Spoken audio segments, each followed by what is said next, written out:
Hello மக்களே, எல்லாருக்கும் வணக்கம். நைட் டின்னருக்கு சிம்பிளாக சப்பாத்தி செஞ்சாச்சு. அதுக்கு என்னடா சைட் டிஷ் வைக்கணும்னு யோசிக்கும் போது நம்ம மைண்ட் என்னமோ பாலக் பன்னீர், பன்னீர் பட்டர் மசாலான்னு யோசிச்சாலும் கடைசியில் ஃப்ரிட்ஜை திறந்து பார்த்தா அங்கே அனாமத்தா 2 ஐட்டம் நம்மளை பார்த்து பல்லையில் வச்சுட்ருக்கோம்.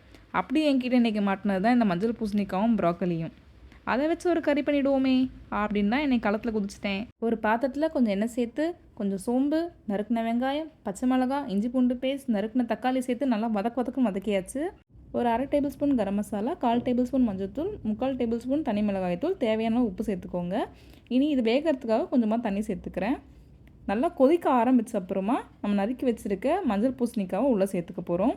பூசணிக்காய் ஒரு 80% வெந்த உடனே நம்ம சுடு தண்ணியில் போட்டு வச்சுருக்க ப்ரொக்கோலியை உள்ளே சேர்த்துக்க போகிறோம். நல்லா மிக்ஸ் பண்ணி விட்டுருங்க. அந்த மஞ்சள் பூசணிக்காய் அந்த குழையிற ஸ்டேஜ் வரைக்கும் வரணும், அந்த அளவுக்கு அது வேகணும்.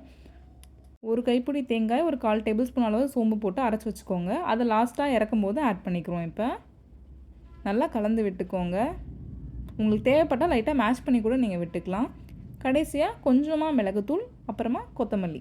2 டிஃப்ரெண்ட் ஃப்ளேவர் உள்ள வெஜிடபிள்ஸ் நம்ம யூஸ் பண்ணாலும் டேஸ்ட் சும்மா அல்டிமேட்டாக இருந்துச்சு. நீங்களும் மறக்காம ட்ரை பண்ணிட்டு உங்கள் ஃபீட்பேக்கை ஷேர் பண்ணுங்கள்.